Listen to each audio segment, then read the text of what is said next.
the race got underway. Lights went green at the last moment, and perhaps that caught off guard one or two at the very front of the grid, and it meant there was a real bottleneck on the run down towards turn 1. But from pole position, Dennis Lind was the man hanging on to the advantage. Round the outside, tried to go Liu Yi, but to no avail. The Ferrari got run out wide, and so Lind it was who led. But a good effort by Nico Bastian put him up on the outside line at turn 2. As the Lamborghini escaped, it was Bastian then who was left to hang on to second spot. Battles raged on behind it as Aditya Patel managed to get third.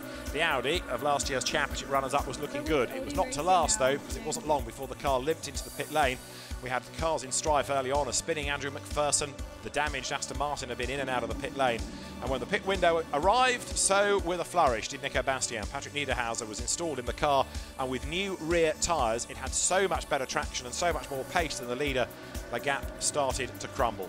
In GT4, BMW trying to work its way up the order, but way out in front was the GT4 Mercedes in the hands of Russell Ward and Ranger Reinhold, because that car was pulling further and further away.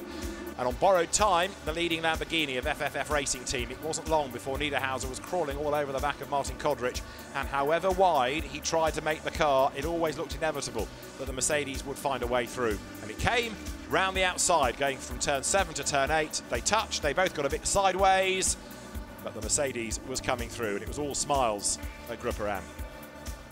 Through the traffic came Niederhauser, a mighty display to win round 1 of Blancpain GT Series Asia.